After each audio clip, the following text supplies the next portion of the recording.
Hello and welcome to the Wolf Den podcast. I'm your host Nako, joined by my co-host Sanitsu.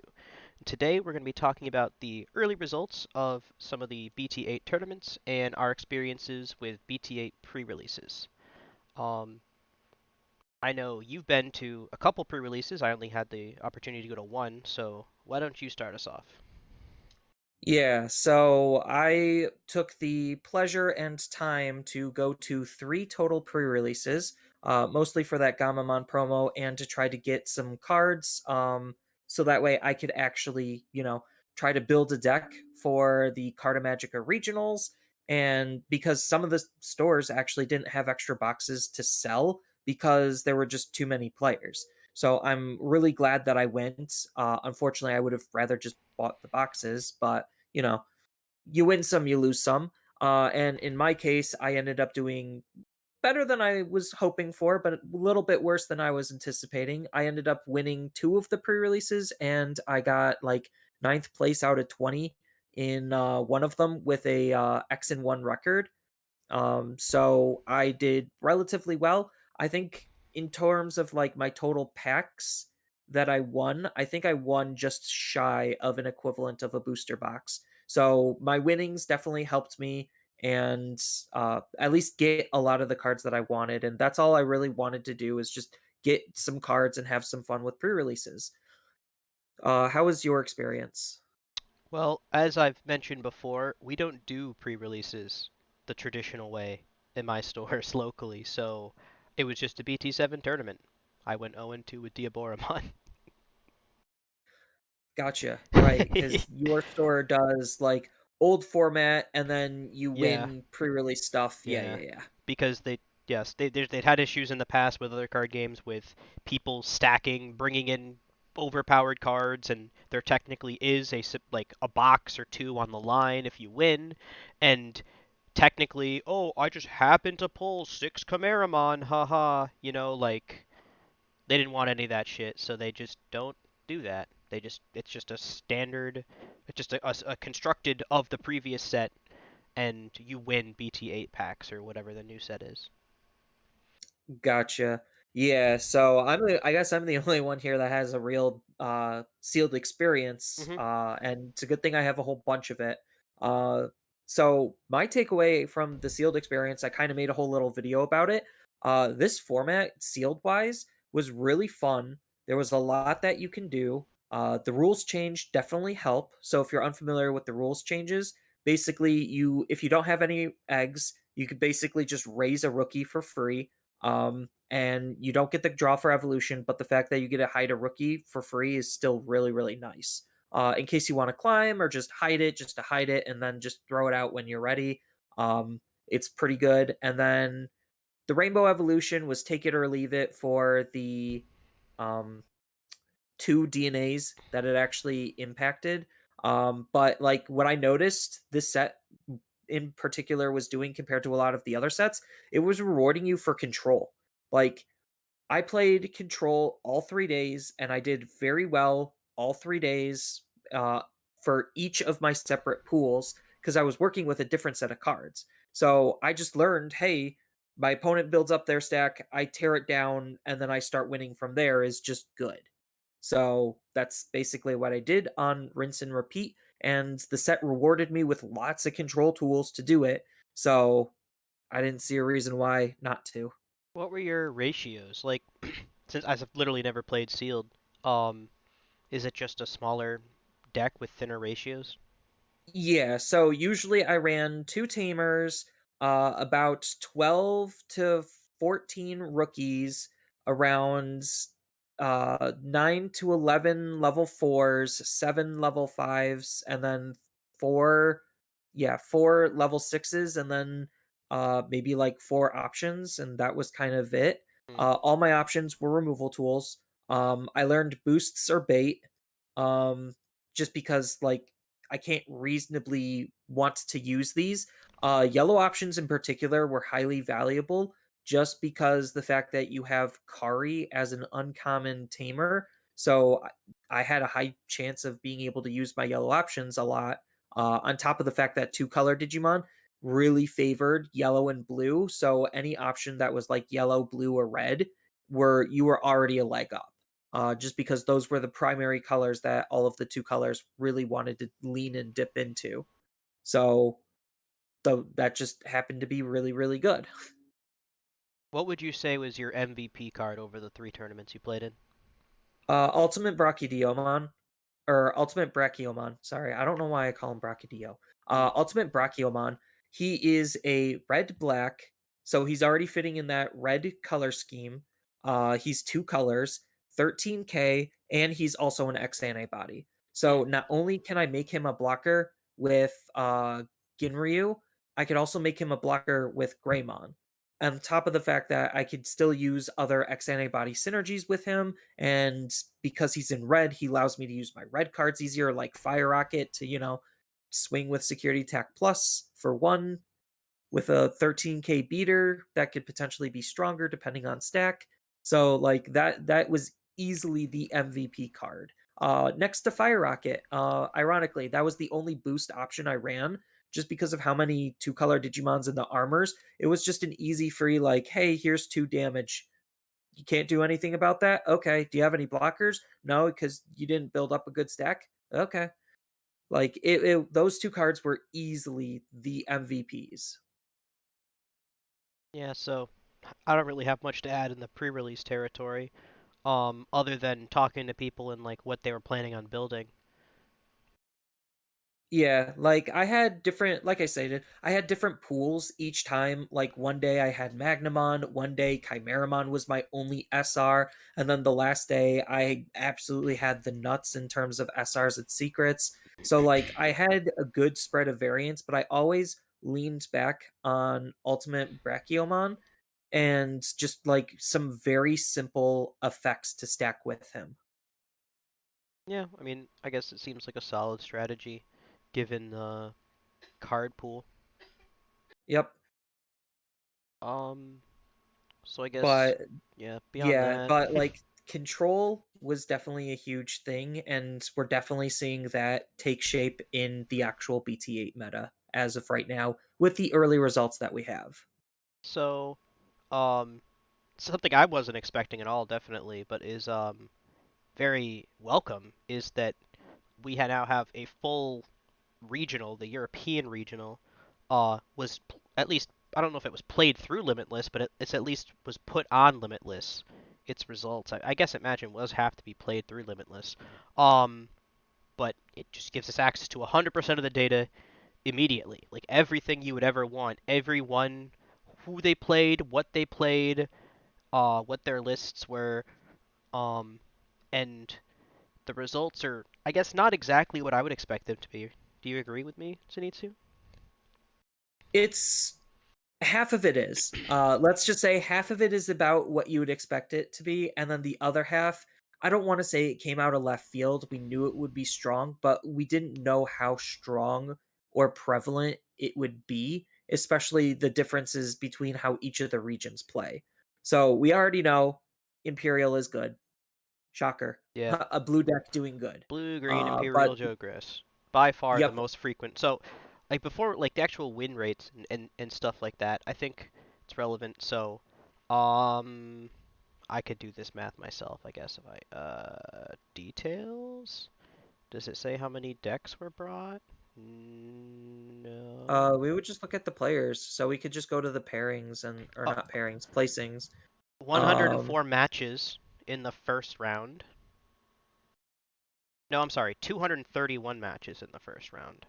no, so on Limitless, it shows that there is 200 or 462 players. Okay, there you go. That's a relevant statistic. 462. So 512 with some amount of either they didn't cap or people just that many people dropped. Um or like didn't failed to join, I guess. They didn't make round 1. Of Right. that statistic, 134 of them by this, definition. I think they've been cleaning it up because it looks different since I've looked at it last. 134 of those decks were blue, green, Imperial, Jogress. Yeah, that's about It's double the next highest deck.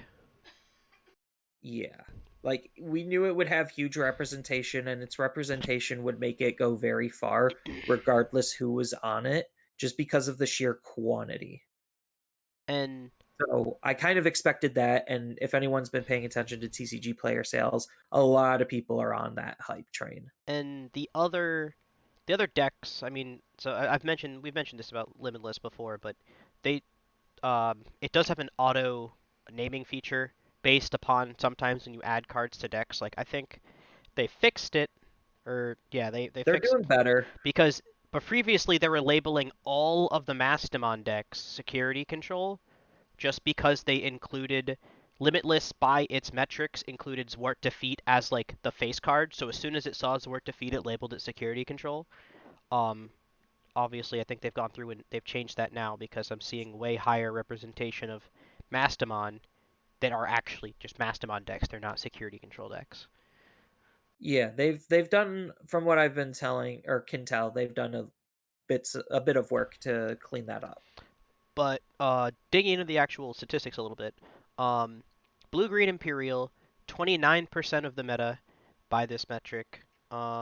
I don't know if it's one of the decks. I don't really think it would ever get mislabeled.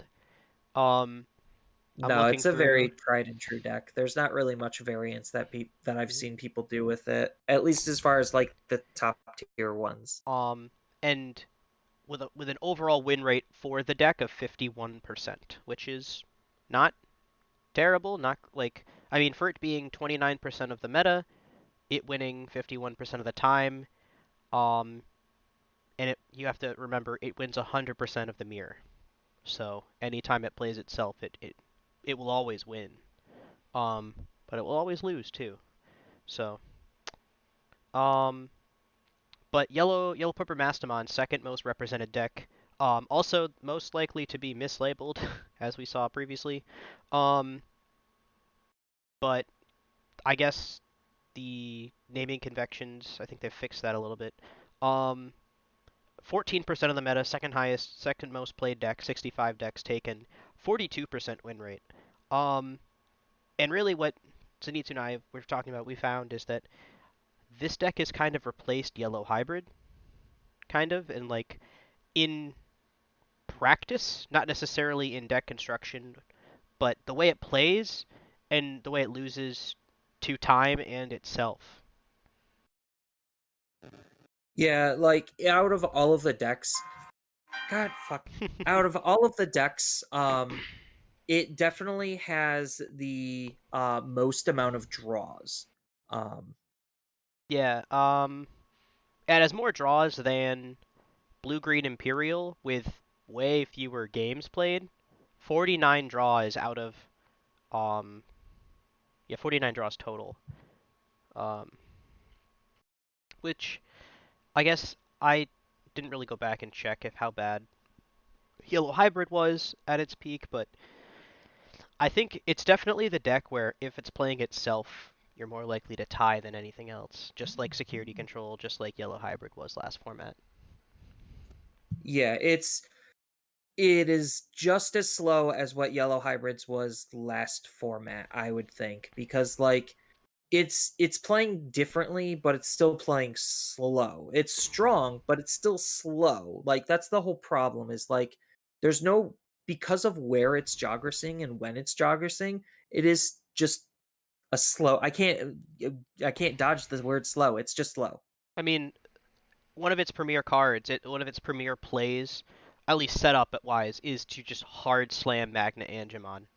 And as we've seen from slow decks, control decks in the past that did that, it's a lot of tempo to give away for a recover one. Obviously, you're then setting up your Jogress on the following turn, or Jogressing that turn if you have the starter deck inheritable. But um, that's something else entirely. But it just it seems clunkier to me. It doesn't have as like a clear of a mission, and I think it's because Imperial works lower. It works lower because even though obviously like the new starter deck Dragon mode facilitates Jogress, Fighter mode is just a good card, Paladin mode if you play it, um you can win with Blue Green Imperial without actually seeing an Imperial Dramon, which is something that Mastamon cannot. Yeah.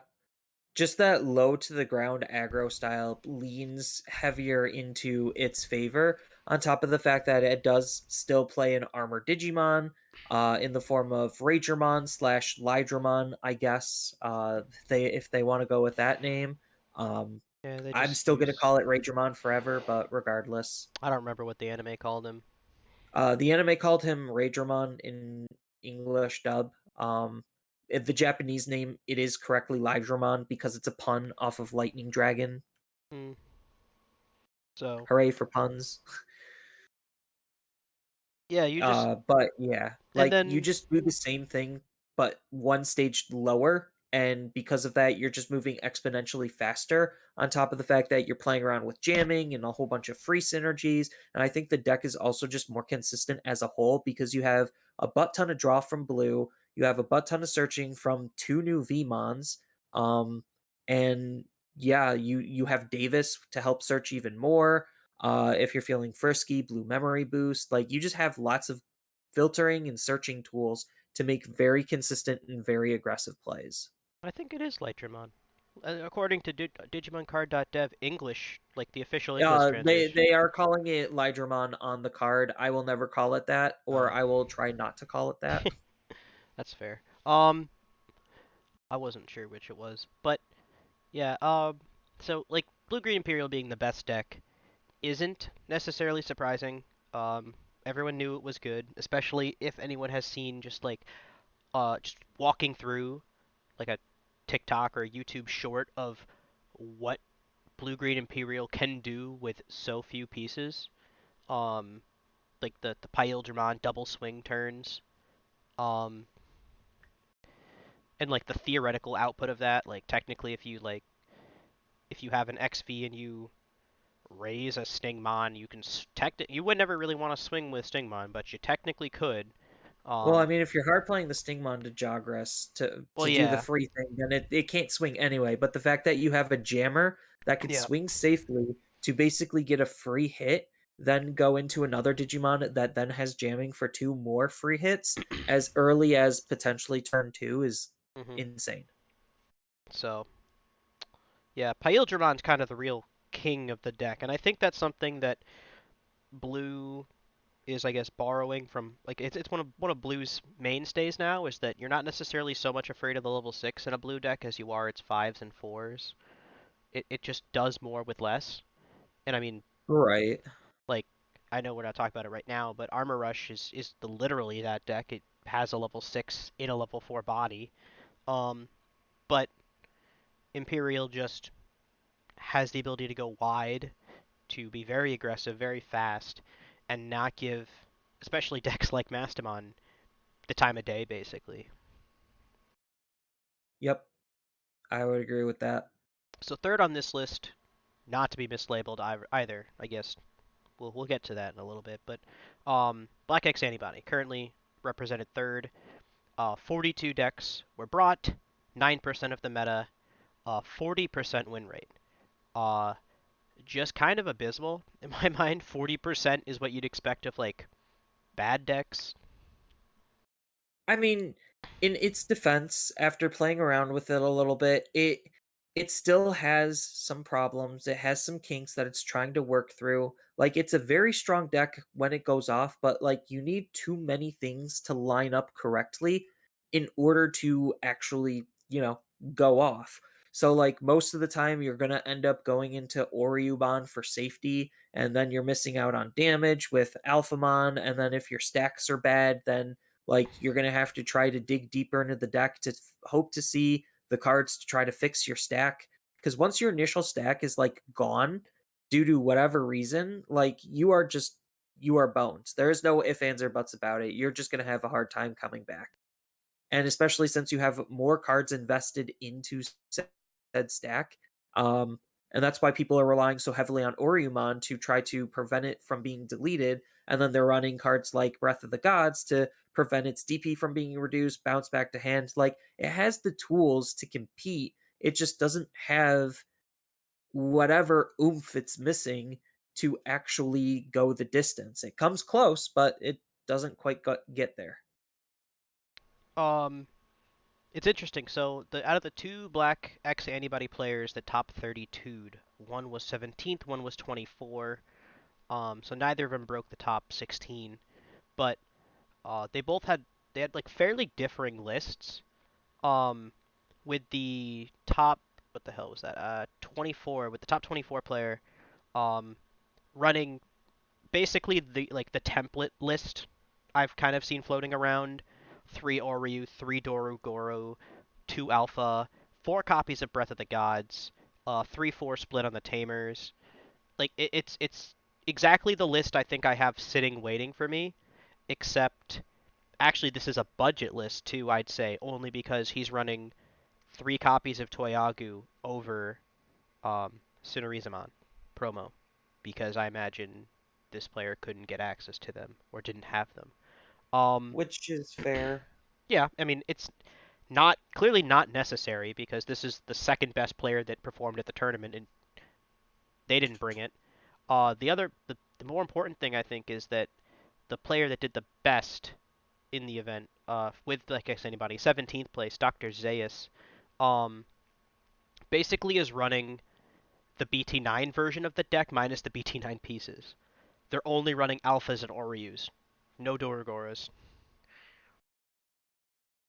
I mean, I've been going back and forth myself on if Dorgora is really that good. Like he's interesting. Well, I would say he's definitely more meta tech at this point. Alpha and Oreo is just the thing to do. Um, and it's just the deck is still kind of awkward because of the matchups. Like if your stack's not strong enough and you get blown out, you just die no matter what. I think the relevant portion here is, I know you just played it and you were reading off the cards to me as you played it, but I'm gonna go through. Oriyumon has the um, Doru Greymon ability, basically, not exactly, but it's similarly Yeah, like he labeled. can't be deleted by card effects as long as you keep adding cards into a stack, and then you use the new Tamer Koji or not Koji, um Yuji. Yuji, to just keep adding cards underneath. Like that's the whole setup. And he does get the And you're double just gonna swing if the Alpha Mount's on top, but well, when you get into your Alphamon stack, you're trying to go for like OTK, where it's just yeah. like, okay, I'm gonna swing, or you restand, swing, use Yuji's ability, shove another Oryu, restand, swing. Hmm. Like that's the whole intended line of play. Hopefully, you have Security Attack Plus in that stack because you're At gonna be least adding one. Oryus. Yeah, at least one. Um, So like so it is the dream. It has the potential. It's just not there yet. let's see what the matchups were. So the best performing X anybody list, one versus Blue Green Imperial, then Ancient Red Hybrid, Black or Greymon, Imperial, Yellow Rapidmon Hybrid, then lost to Yellow Rapidmon Hybrid round 7, the eventual winner of the tournament. Then lost to a Blue Green Imperial in round 8, and then won versus a Yellow Rapidmon Hybrid in round 9. So Like 7-2, but the deck is in a really awkward position where it's just like it theoretically has the tools to be able to beat almost any deck in the meta, which makes it a very safe like pick because it's like you build up a big stack. Okay, blue just can't get over it or can't get through it. I Um, it just has you too many make your stack incongruent pieces, indestructible. Yeah, like you make your stack indestructible basically, and yellow and red and basically, other things but just can't not do but not anything. if you not without Breath of the Gods, unfortunately. I mean, yeah, that's part of the problem is you have to have Breath of the Gods, otherwise you're just a sitting duck. Um, Unless you're just that strong enough. yeah. So, I mean, we talked a lot about we've delved more into it, but I guess that's because there's less of it. Um, yeah, I think Black X. I'm still very excited to play Black XA Money this set. It won't be my primary deck, but um, it's got eventuality, right? Like the problem with playing this deck is you can always just look one set further and be like, man, I wish I was playing BT9 X Antibody. Yeah, the true OTKX antibody instead Yeah. of the fake one that we have currently. So, um, yeah, 40% win rate's pretty bad. Actually, I guess could I check its overall like win loss rate? Mm. Not really, I guess. I'd have to click on it. Not really. You'd go by its score, and then that's how it's getting all of that So, stuff.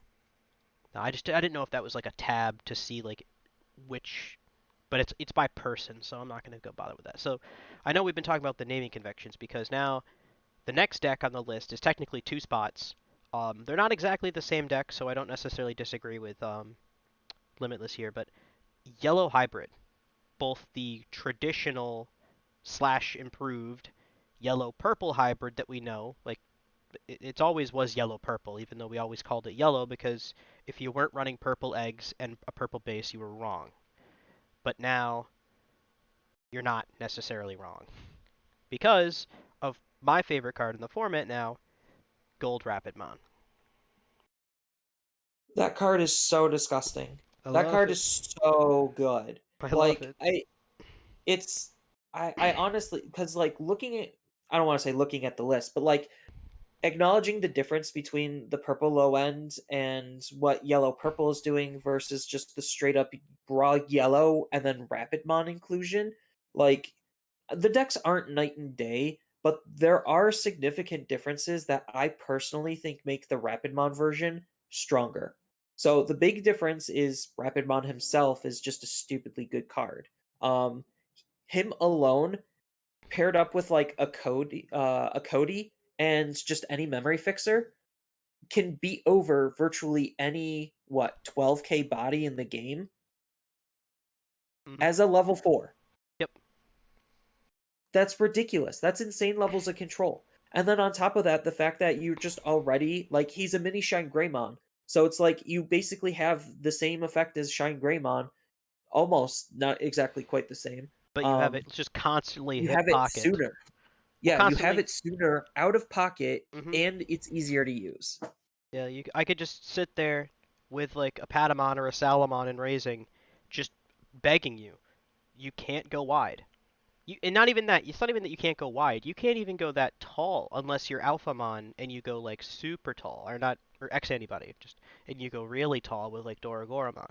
Um, and it really is just is that hip pocket. You basically have like a shotgun behind the back at all times that you could just whip out and blast something down with for the low cost of 4 memory, of which you usually start with 2 tamers.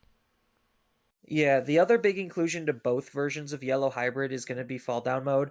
Fall Down Mode is also just another really stupidly good card for not only just this deck, but Mastimon and various other decks also.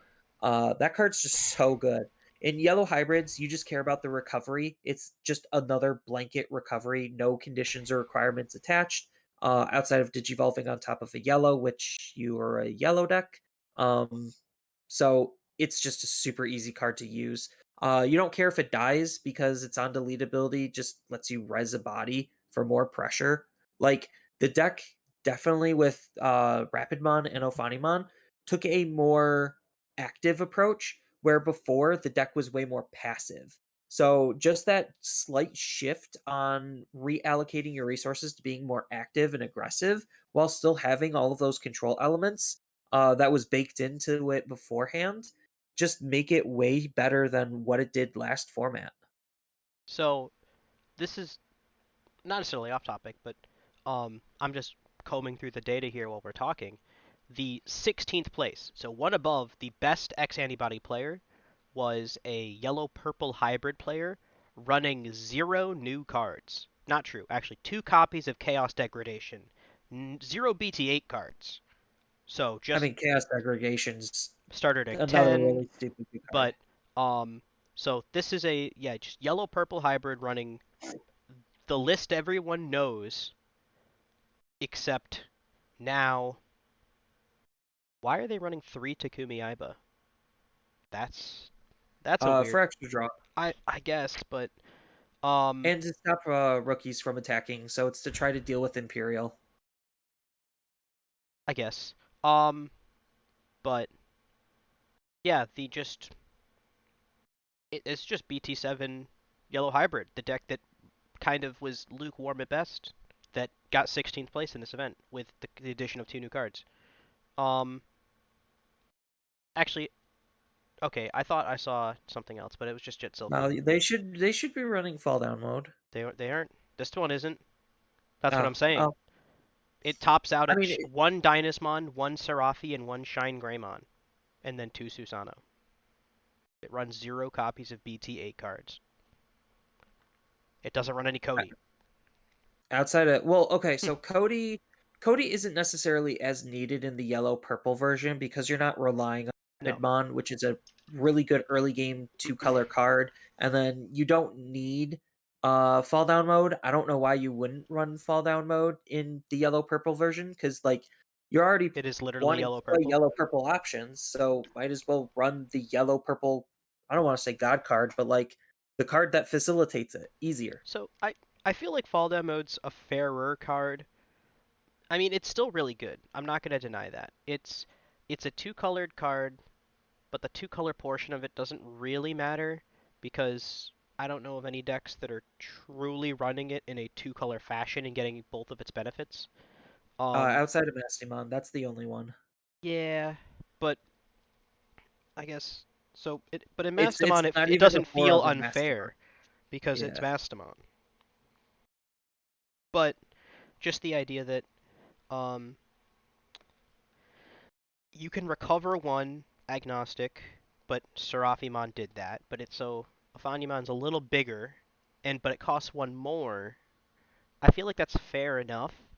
I mean, I guess the being able to play the level 4 from its source on deletion is kind of like the reason to run it and why you justify that one extra cost for its Digivolution. But I don't really think it's not broken, I guess, you know? No, it's just a very good card. Yeah, just a playable card. Um, but so yellow, yeah, yellow hybrid kind of wasn't, but so I guess this is why I'm honing in on this specifically. Yellow Rapidmon hybrid, fourth most popular deck by definition on Limitless, highest win rate by far, 58% of decks that were statistically significant. Technically, there was one person went um played yellow green rookie rush and went 2-1 and then dropped. I don't know why. There's only 3 matches of yellow green rookie rush recorded, but um so anyone of statistical significance, yellow Rapidmon hybrid, 58% win rate, almost 59, 58.75. That's that's a lot. If you also combine that with yellow hybrids, like the It yellow goes down purple a hybrids, little and just bit. want to say, yeah, if and just want to say yellow hybrids as a whole, like it has an overall win rate of 50, like around 54%. It's still higher than blue green imperial, and would also put it above Mastamon in terms of I actually what 30, 57. It would okay, so it'd still be below Mastamon in terms of play rate, but it would make it the third most popular deck combining yellow purple and yellow Rapidmon. Um, but um, it did have a lot of ties. I know this yellow hybrid isn't as prone to tying, but it had It 33 still ties. ties. Um, I actually I wanted to point this out earlier when I was looking at this. I gotta find him again. Um, is this the person? Yeah. So I want to shout out to this person that I found digging through the Black X antibody list. This person went 1, 1, and 2 and then dropped. Playing X antibody, tied twice.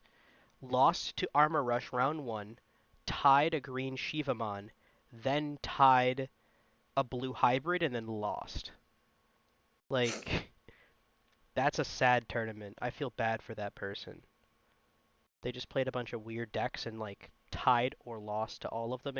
They won versus a yellow purple hybrid, but Yeah. playing X antibody, you're not the reason those decks are tying.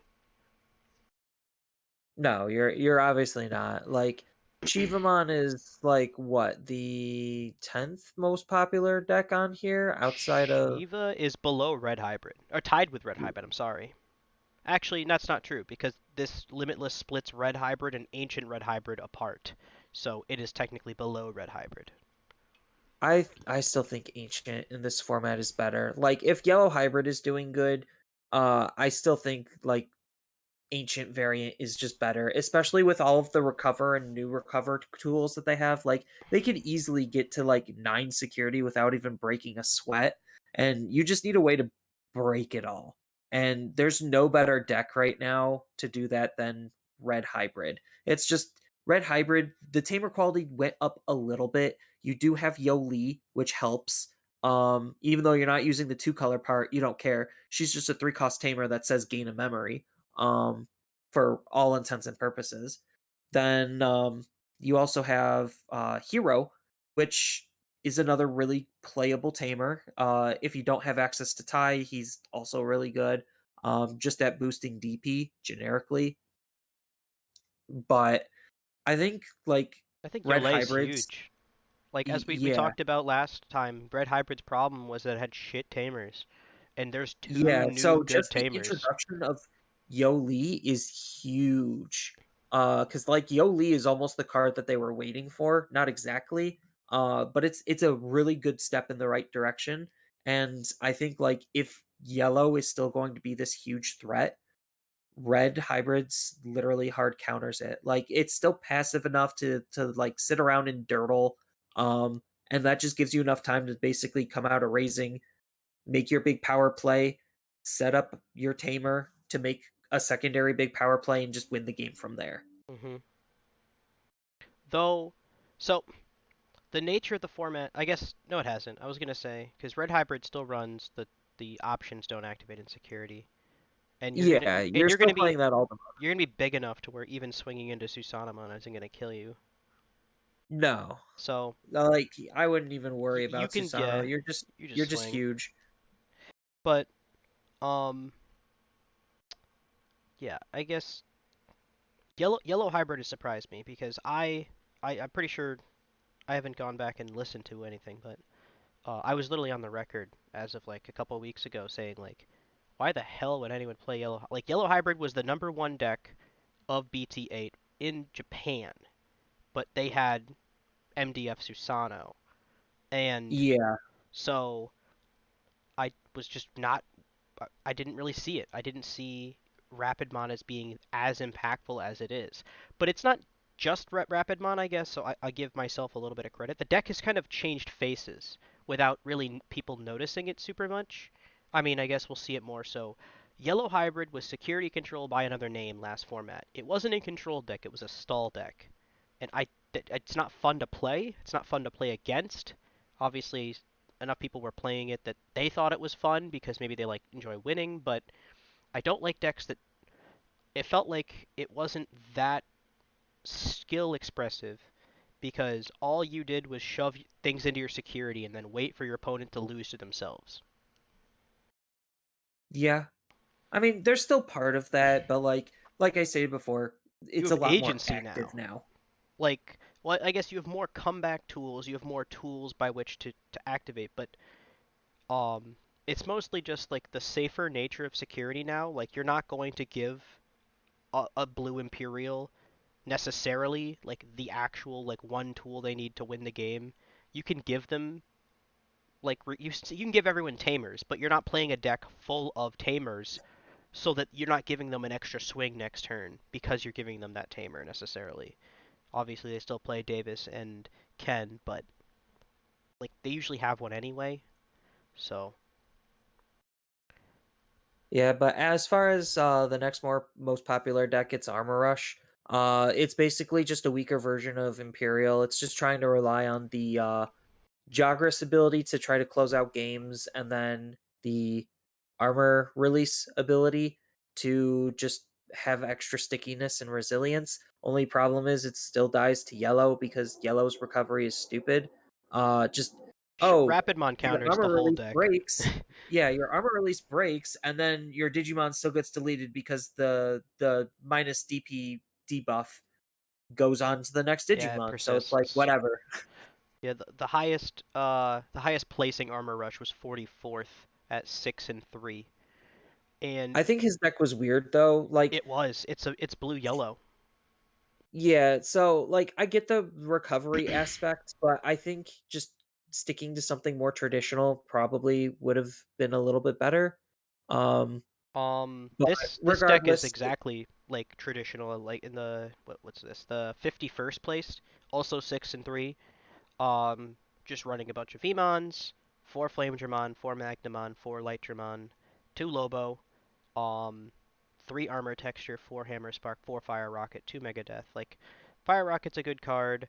Magnamon, Flame Dramon, Light Dramon, no, it's good it's just cards. that's the classic version. Yeah, Like that's just tried and true. This is let's just shove onto the field and just hope they stick. yeah.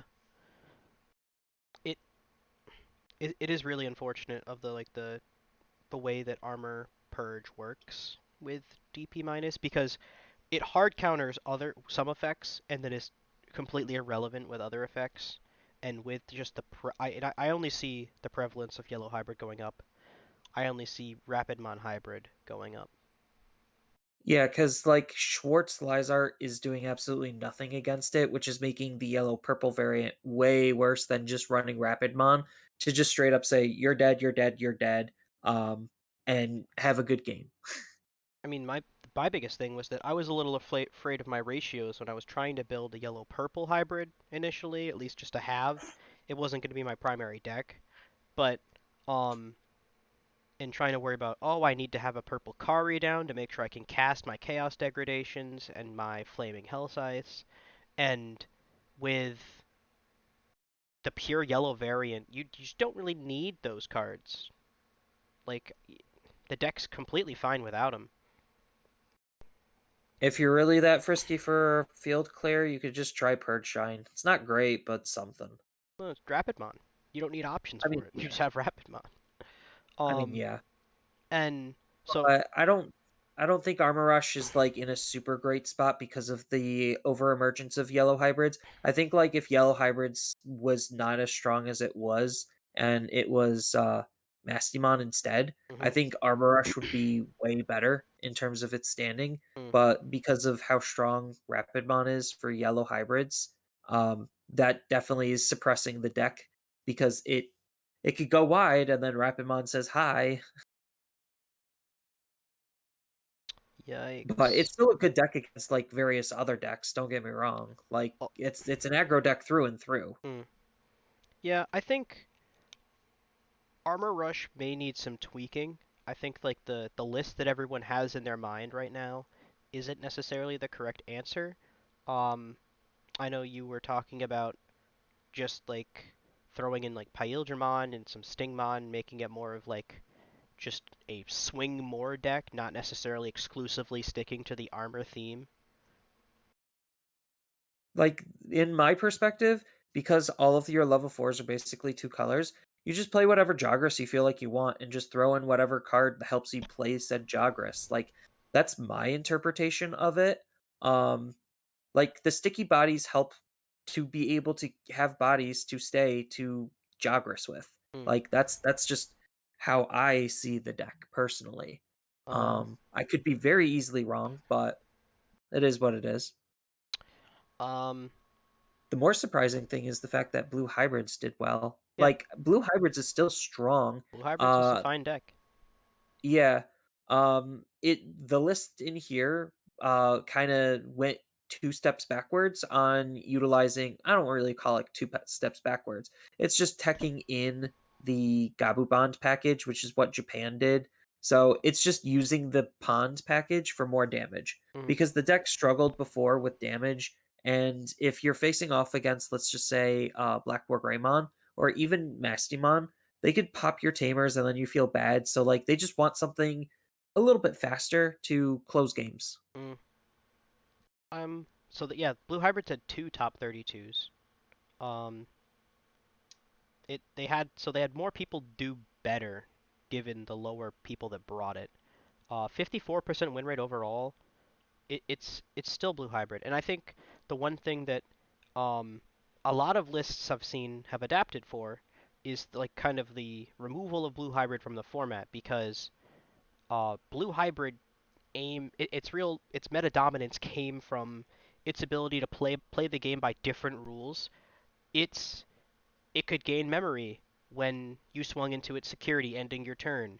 You could give them tamers if you swung into their security. It could stun your guys so that they couldn't swing, which it'll be less, a little bit less prevalent now with Jogris, but and then um, it could reduce its cost so that its level 5 only costed 1, and your opponent had to deal with none of those things. So your opponent, like, they all of their crap costed its full value. You couldn't gain memory for any reason because they always had a Madoki and a Siaku out. Um, and that changed deck lists just wholesale across the format. Like, I know the list that ended up winning this format, or winning this event, ran 3 copies of Yellow Memory Boost, 1 copy of Reinforced Memory Boost. That those cards are dead on arrival in a format that is dominated by Blue Hybrid because those never give you any memory. I would agree with that, and we saw, or we're seeing through this that the memory blockers are kind of falling by the wayside because, alluding to what I said earlier, even just with pre-release, this set has a lot of low-level control. Like, if you're basically not a Digimon that's digivolving right away into your level 5 or higher, or an armored Digimon, I would 110% expect that Digimon to be dead. Um, Hmm. like, it's just crazy. So, like, having a field of just these memory blockers or like anti-meta cards aren't really effective because there's just too many things that kill them. It's the same reason why blockers kind of went away, is like there's just too much low level removal to where it makes them either you have to play them aggressively or they need something to fall back on. And that's what armor purge and armor release as an like mechanic is doing, but everything that doesn't, kind of just, it's kind of rough. And I think that's Blue Hybrid's real niche, is that when you come to the table and you pull out Blue Hybrid, while it's still familiar, people are going to know how to play against it. That doesn't mean they know how to beat it, especially depending on what they're bringing to the table. And while they do have their new, like, bigger fish in the pond now, Blue Hybrid isn't the new big bad. Blue Green Imperial, most specifically, like, kind of really dominates the same space, the same mindset. Just like security control didn't really exist when Yellow Hybrid was dominating because anyone that wanted to play a good control deck just played Yellow Hybrid. It was basically the same mindset, the same. It scratched all the same itches, and um, Blue Green Imperial is just the new good blue deck. So if you're still playing Blue Hybrid, then either because you want to or because you just don't want to have to get new cards, um, Blue Hybrid's still good. And it's mostly because you will be able to set up that board state less secure, as Zenitsu mentioned from last format, where you're not playing the game by the same rules as your opponent. No, like, just still hiding the fact that you're going to be going into your level 4s, reusing your level 4s, like that's the big draw, is like you're already expecting your Digimon to die, but you have lots of ways to get a lot of initial value out of them, which is making it very, very appealing, and why the deck is leaning back towards using the bond package, because now that you're not playing Siako and you're not playing Madoki as much, you can still play them. It's just expect them to die. Um, just raise up a bond and or raise up a Gabumon, go into bond, and then just deal lots of damage really quickly is still good. And uh, most decks are there are more stacked decks now, less hybrid decks, so you're more likely to hit just Digimon and security. You're not going to give your opponent as many resources. Obviously, Yellow Hybrid's the exception to that. Mastamon runs more options than most, but I mean, besides Blue Green Imperial's Mega Death, that's basically like all you're really going to hit in their security to be afraid of. Yeah, I think Blue Hybrid still has a place. Whether it'll be interesting to see how the Blue Hybrid players will actually develop and adapt the deck to make it stay relevant, because there are just like other decks that can still be very, very strong doing something similar to what it's doing.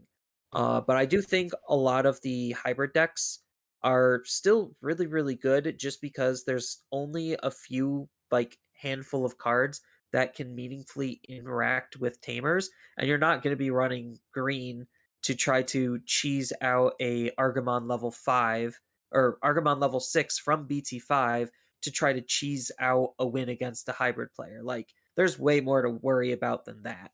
Yeah. It's we're at the point now, even if Yellow Hybrid becomes potentially the second best deck in the format, or at least competing for the best deck in the format with Blue Green Imperial potentially, um, that just doesn't matter enough. Like, because No. I mean, Yellow We're- Hybrid doesn't even run as many tamers. They run a tighter lineup of tamers because um they don't need to start the turn with 8 memory every time, you know? They only And really one need of 4. the yeah, and the next most popular deck outside of blue hybrids is going to be the new Black War Greymon deck. That's a deck that more specifically wants to counter hybrids. So like you have a lot of different ways to build and tech that deck. So like I would say that's probably in the second most roguey deck that you could possibly bring. Because if you tech it for very specific matchups, and you could do very well in event. So like if you're teching it more specifically for yellow hybrids, like you could do insanely well. It's just yellow hybrids isn't going to give you that opportunity because like what really makes War Greymon or Black War Greymon shine is the fact that he could pop tamers as well. So like you just go up into him, pop a level 3, pop a 3 costed tamer, that's a 2 for 1 and then you're feeling very good. It's just yellow hybrids doesn't give you that, and I think blue hybrids is learning not to give them that.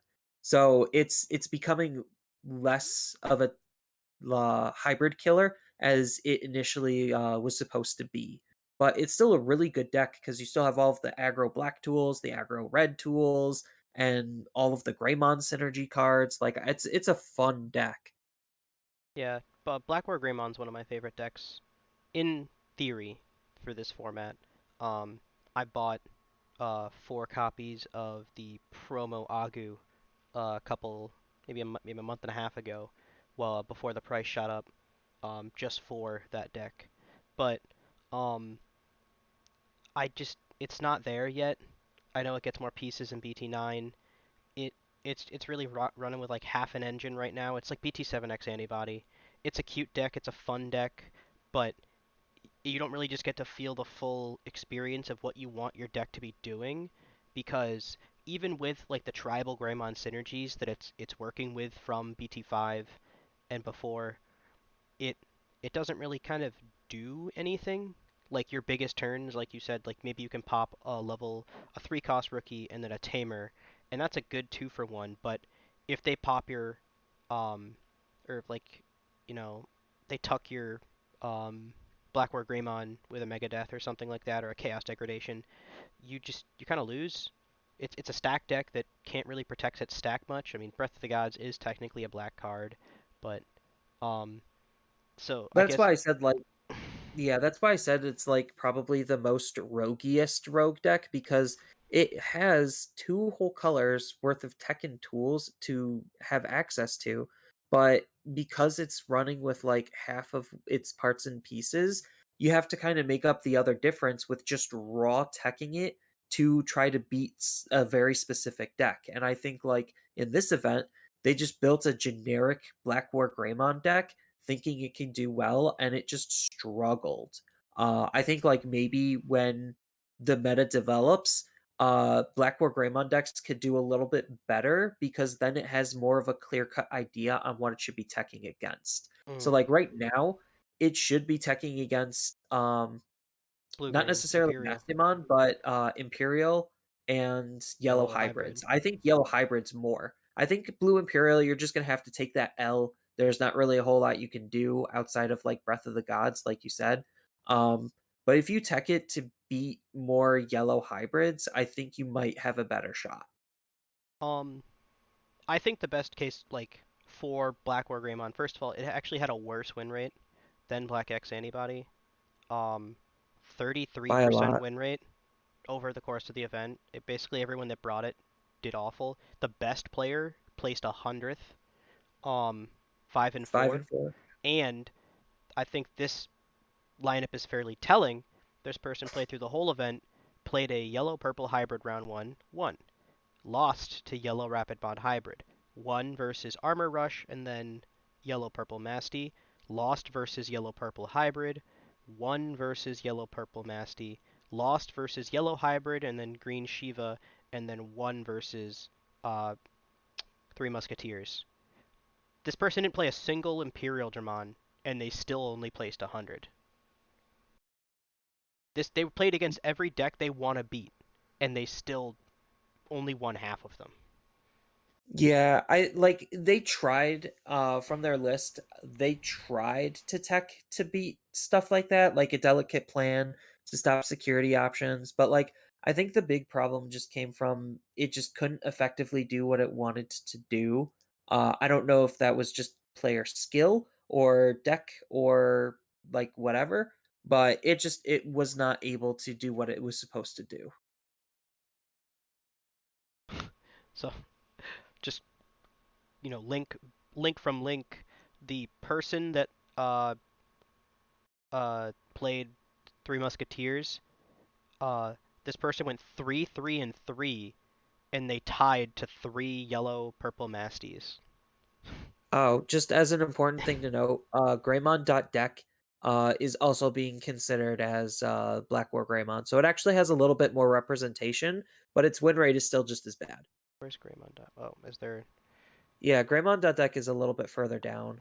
Um, Mm, but the interesting thing is people were still playing Bellastar Control and still doing relatively decent with it.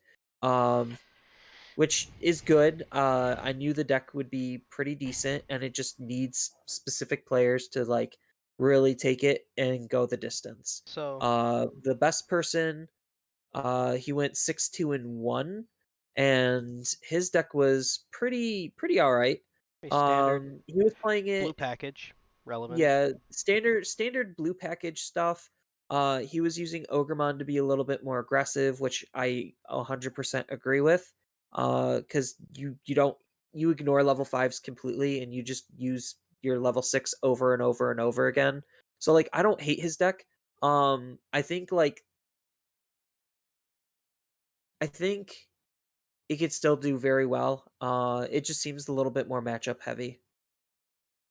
I It's just definitely gonna have a lot harder time against yellow hybrids. A lot harder of a time. the so while the actual like broader topic of potential like power creep in Digimon um is is obviously more nuanced. I think the most consistent thing that I think pretty much no one will dispute is that if the game hasn't gotten power crept directly, it's at least gotten faster and more efficient. And I think that's something that decks like Security Control slash Three Musketeers, that's not Security Control, but it heavily relies on like expensive options. Um, it's those decks that suffer the most because in a prior, way back in the day, just slamming a level 6 for 12 was hard to deal with. Now, if you do that, you give them, you know, potentially 6 security swings versus Yeah, Imperial you're Dramon. basically You dead if you lose. do that. Um, and it mostly just comes from also like removal slash ways to get around pieces. So obviously, if you just slam Cranium on for 12, or I'm not sure if it's 12 or 13, but okay, I can Mega Death it for 5, and now I'm continuing my turn with basically twice the memory you gave me. I spent 5 to get rid of your 12. Um, and, Chaos Yeah, because Degradation only this cost 8, and both get rid yeah, of because it. this deck isn't even running any BT 8 cards. Nope.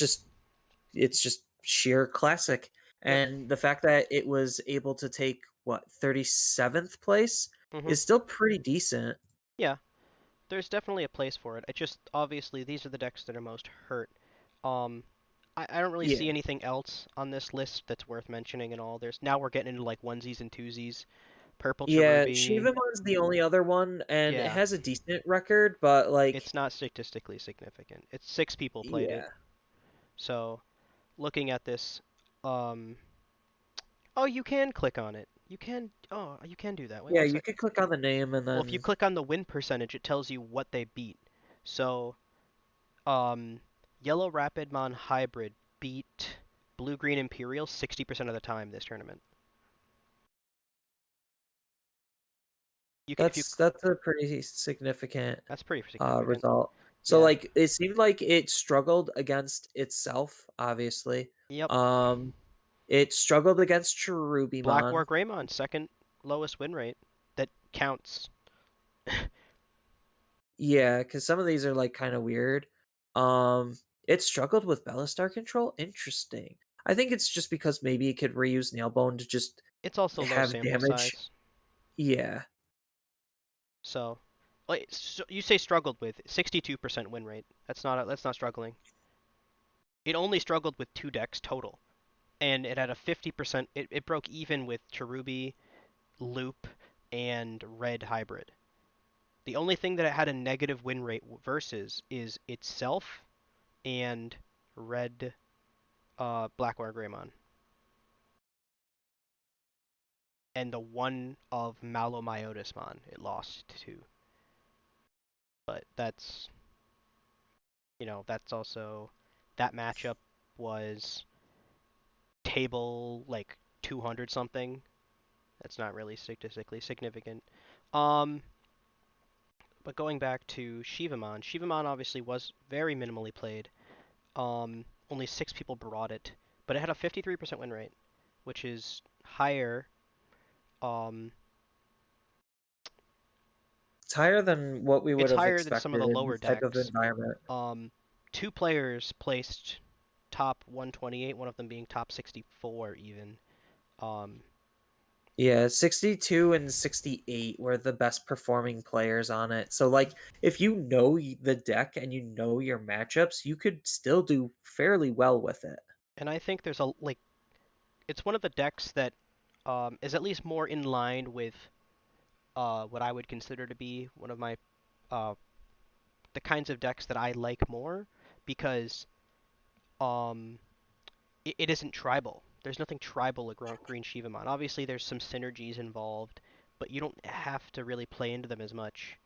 Um, and I know a list I saw on Reddit. Um, it was actually a Rapidmon Shivamon list. Pointed out the benefits of having a Rapidmon in a green list because A, you actually can use its armor digivolve text. Um, if I Yeah, find off one of the Terriermon, off of a which is Terriermon for also a memory 3. blocker. Mm-hmm. Or yes, you can digivolve 3 from a Terriermon, making it 3 instead of 4. So green getting its own little micro cost reduction there. That's relevant. But the other one being the specific synergy mentioned was that you could have the bring back the Argomon eggs that when this Digimon unsuspends gain 1 memory. So if you just have a Rapidmon constantly, chipping, as long as it doesn't die, or if it's just suspended, if you're just using it for your download, then it requires 2 swings to remove, as we mentioned previously with like just the armor rush. So it's just sitting there. You're just using it to download, and your opponent's not going to want to get rid of it, or it's a lot harder for your opponent to get rid of because it's going to require twice as many. And if they do only swing off the top layer, you're just setting up a Terriermon that is now a memory blocker that could potentially also become a Rapidmon again the next turn. And you're still getting the memory off of the Argomon. No, I think Shivamon is definitely one of the more sleeper decks, and I do think it requires a really good build and a really good pilot. Like, I mean, that's kind of a true sentiment for like almost any deck. But like the fact that it has such a decent win record with only 6 people playing it and 2 of them went relatively far with it Hmm. gives a lot of hope that like more people should consider trying it. Yeah. Because Um. just Shivamon burning the opponent's security could be huge if you don't really feel like attacking into it. You just suspend the Digimon, beat it Hmm. up, and then Yep. just hey, now I'm gonna burn you. The only big weakness to the deck is purple Mimi.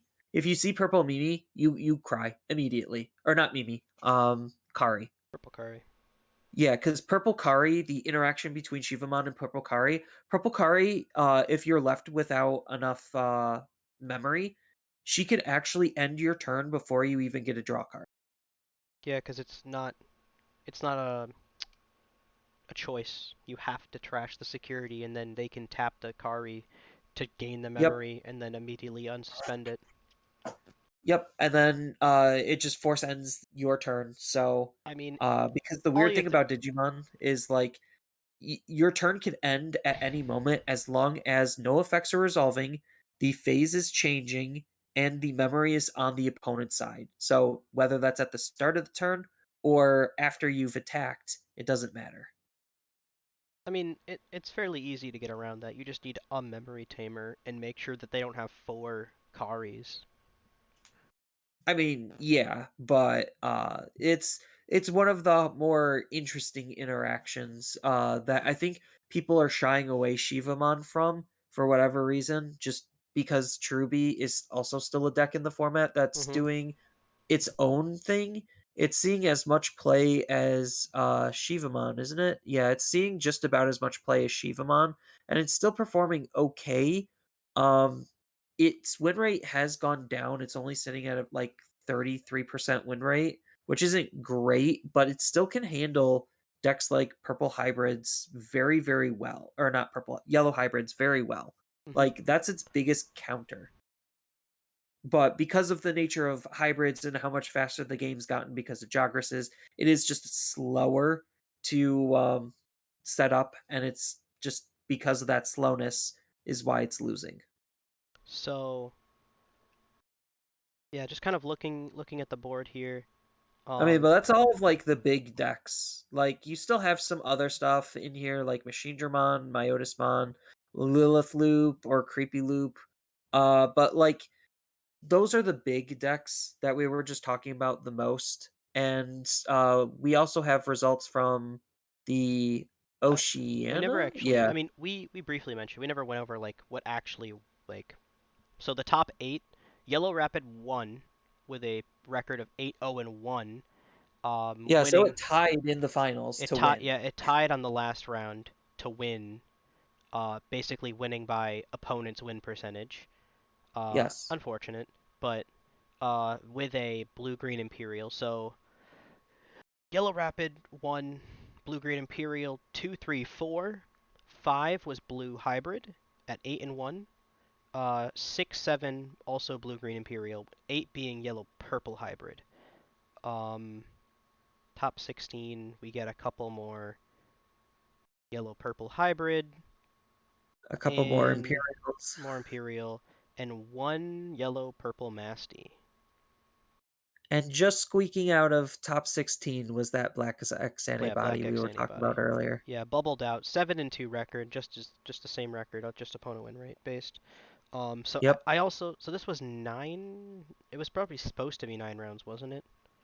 No, it was a full 9 rounds. Okay. I was just wondering. Because Yeah. yeah, 9-1 or 8-1 means that there was 9 rounds. It was just weird because Actually, first and second tied. it didn't tie Uh the last round. Did not tie the last round. that's the weird part. They didn't They tie in tied the in last round 8 round. Yeah, because because we the could the click on the second record. the second place player tied in round 3 and the first place player tied in round 8, but they all went 8-0-1. Yeah, so they probably were just like, we could have them They just face and go into a 10th round, or we could just end it. yeah, I mean they had a decent opponent win percentage difference. Um, the first place player having a 60 opponent 68, with the second place player actually having a weirdly low opponent percent win rate of 60%, given like the other ones around him. Because like the third place player's opponent win percent was 69%, even higher than Yeah. first place. So um, I that's played against Moonfire. I can firmly say he's a really good player. hmm, yeah. That person just losing once in round 2 to Blue Green Imperial. Yeah, the mirror. So But that was the card market European European regional. regional, and then we got a little bit of data from the Oceanic regional. So first place was Imperial, second place was believed to be Rapidmon hybrid. Third place was another Rapidmon or Imperial. We don't really have concrete. We're just going off of like a screenshot of somebody saying what they thought they saw the top eight was.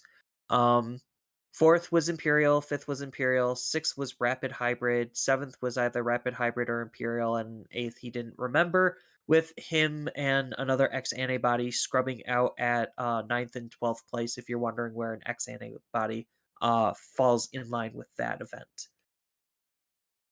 So I guess the first event we have of this format is already this weekend. I'll be there. I know you'll be there. Um, Yep. so well, they got BT8 when Europe got BT8 when. They got it in the middle of May. So So their pre-release was like a week ago. Yeah. well, okay. So it's So their equivalently pre-release was a week distanced. ago, and they got it released our pre-release. There's this event for them was equivalently far from their pre-release. Is that's what I'm asking? Because we have our event basically a week It's after 1 week from. pre-release. It was 1 week from pre-release for them. Okay, Same as how so Carta is going to be, or yeah, because I Carta is going to be do for us. think it will we will see a higher level of less complete decks, which is unfortunate because I know a lot of people, I guess myself included, even a little bit now. I know I've mentioned that I basically had zero restrictions in access to cards previously. Um, Obviously, because it is pre-release weekend, I was slightly restricted. I was only able to get 2 boxes, with being able to purchase as many as I want on Friday. Um, but it just means during this week I'm using a small amount of proxies. But that's also because I'm playing a deck that doesn't need that many new cards. Um, Thankfully, like all I'm really missing is just the starter deck. Like that's pretty much it. Once I have the starter deck, I could build either Armor Rush or Imperial, which is where I wanted to line myself up into. Mhm. Um, So those are the two decks I'm debating based on my limited card pool. I could borrow some cards from my brother, I think, to be able to complete X Antibody if I really wanted to. I should have done a little bit better to line myself into hybrids, like yellow hybrid, but I don't really enjoy playing control decks, so that obviously wasn't for me. I'm Mhm. a filthy dirty aggro player. Um, but yeah, I'm also kind of struggling because I have a case coming, and it comes a week after the set's release, and this is happening on set's release, so I'm panicking, and that's kind of why I spammed as many pre-releases as I did. Mm. Yeah. Thankfully, I did. Otherwise, there's no way in that one box I would have had enough cards. Yeah. I definitely needed the wins off of my pre-releases to basically equate to another box. I know I told Zenitsu this before we started, but because I only needed what 4 copies of Cody, 4 copies of Rapidmon, 2 copies of Ophaniumon, and that's all I needed for my list for my yellow rapid list, and um I only pulled 2 copies of Cody in my 2 boxes, a rare, yet I pulled 3 copies of Imperial Paladin mode, the secret rare. So that's cool. Oh, I pulled 0 Kenan Davis out of my one box. I think I I have was two or very three of them. devastated. I have Yole out the ass though, for whatever reason. I have like 17 Yole or whatever. Yeah, that's why I said like in my video, I think like there's something funky with the rares for whatever reason. We were kind of noticing that a little bit last set, but that was just because I thought And the campaign Digimon rares were Emperor. kind of screwing it. Yeah. Like Digimon Emperor was a very common rare. A Zulongmon was another common rare. Like it feels Mhm. like certain rares are more common than others. Mm. I don't know if that's like short printing on rares or if it's a case by case distribution ratio where it's just like, okay, they're all here, but not all spread out as evenly as they should be. I don't know. Yeah. So we'll see if this potential. I got 3 Chimeramon too, which is pretty cool because That's basically I as only many got as I would need. Yeah, I only got one, so that's why I have to lean heavier into, um, like that's Would you need I two have to starter lean decks or heavier just into other one? cards. Out of all of my stuff, I only got one Chimera. Oh, I'm saying, would you need two starter decks to build your deck? Two blue, two Imperial Demon starter Yes, decks? Yeah. because I would want Pyldramon. That card's so good. Yeah, because based on, I actually didn't even ask about it. I was only there for a little bit. I basically had just got back from vacation, so I wasn't really trying to hang out at a card store. I was trying to like hang out with my family, but I I didn't even ask about the if because if we're only if they are restricted in quantity of starter decks, which they have been more in the past compared to um just quantity of boxes, then if they want to be able to save some for people that actually want to start the game, not just people who are already playing that need two of everything, then I could I get may be away with unable one. to get two Yeah, copies of a starter deck. I could get away with one. But I would prefer two just to have a full playset of that Pyldramon. Yeah. But I could get away with one. Just because I get two copies of the Imperial, which is all you need anyway. I already have two fighter mode, which is all you need anyway. Mhm. Um, I have probably just barely enough Ken and Davis. I think I have two. Um, I would prefer three, but if I need to, I could just run like do what Moonfire's doing and running a one of Green Mimi for extra Mhm. aggro. Yeah. So like I do have options available depending on what I actually am able to get literally a couple of days before the event. Yeah. But I do have to at least get one copy of the starter deck no matter what. It's unfortunate. I'm definitely gonna play around with Blue Green Imperial. Aggro decks aren't really so much my style. Um, but it does look like a fun deck. I'm actually really interested in playing Armor Rush. I really hated Rookie Rush as a concept, but I think Armor Rush being Rookie Rush but fair, I think is a really nice. It'll like the whole armor texture, mask change kind of philosophy is really interesting to me. Yeah, it seems a lot of fun is why I really enjoy it. Mhm. Um but yeah, like depending on what I can get my hands on is literally what I'm going to be playing. If I can't get a starter deck at all, I guess I'm forced to play X Antibody and Hmm. borrow an Oryu from my brother cuz I think he opened one out of his pre-release. Hmm. So I'll at least have access to that fourth Oryu. Yeah, there's. But yeah, I think we're gonna see a lot more experimental. I'm labeling them as experimental decks just because like not everyone is gonna be able to get the rush, which is why I think the pre-sale market is like doing insanely well right now compared to other sets. Because cards are actually starting to go up in value. Usually they'd start going down, but people are trying to buy them and hope that they get them on release day or at least a day after. That's unrealistic. I would never have expected that, and that's why I don't support or promote it, especially if there's an event coming up, Yeah, because you just can't count on your there's no cards actually getting guarantee. to you. Absolutely no guarantee. So, um, yeah, I guess like looking to the market and the pre-sale market. So I usually do track BT or TCG players like best-selling lists and like hot lists of like as a slight pulse of the meta because obviously what people are buying is what people want to play or what people need. And from the pre-release sales, number one's currently Chimeramon, which just makes sense because it's the I mean, most yeah, he's he's played just the so most playable vast. card in the whole set. Chimeramon, then Magnamon, um, then Black War Greymon, Oriumon, and then now we're getting so then Ryudamon Alt Art. So it's still Black X antibody support. Imperial Dramon Yeah, Paladin mode 5, Ophanimon 6, and I mostly not necessarily like what the actual ordering is here and like if it matters, but how this changes following the actual release and then following some results. I think is really why I'm looking because yeah, because I think right now a lot of people are just trying to get like their playsets of cards, which is why like Up here, we just see a lot of like, oh, these are just almost all of the SRs. Mhm. Um, but the as far as like scrolling a little bit further down and seeing what people are actually interested in playing, it definitely seems heavy into X antibody. It seems heavy into either Armor Rush or Imperial, and then it seems heavy into Mastimon or Yellow Hybrid. Like I think that's just the general direction that we're going to be seeing, and I think those decks are going to emerge as the like premier 5 decks that are going to dominate this meta. Mhm. Yeah, there's still like all the pieces. Black War Greymon too.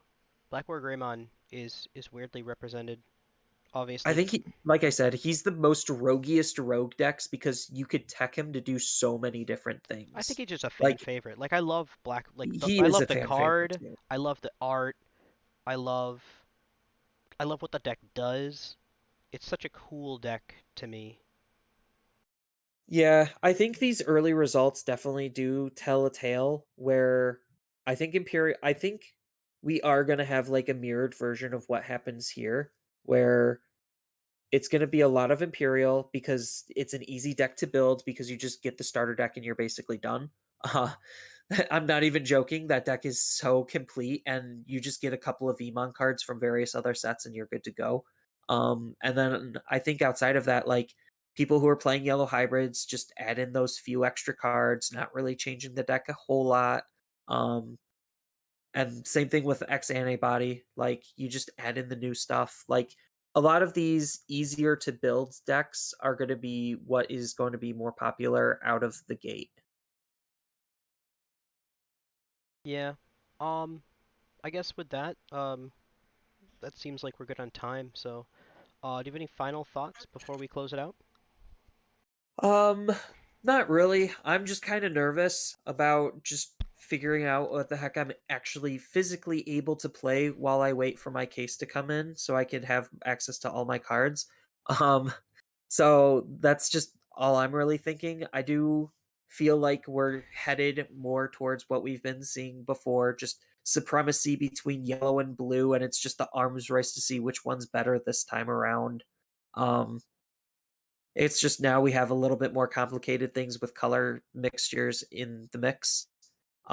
But as far as I can tell, I do think Yellow Hybrids and Imperial are probably the two boogeymans, the decks to beat and the decks to tech for.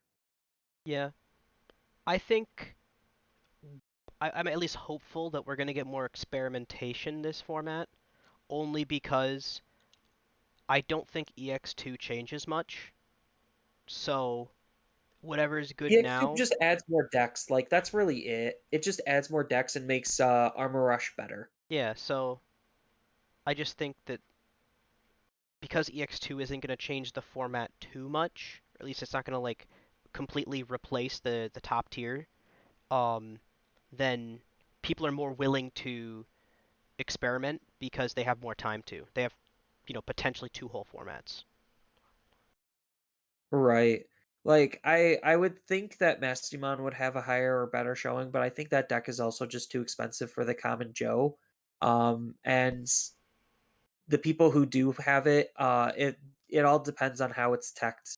Like we've seen this time and time again where a lot of these decks do really well based on their tech. And I think like just having a good understanding on what you're going to expect based on these earlier tournaments is definitely going to show in our events as well.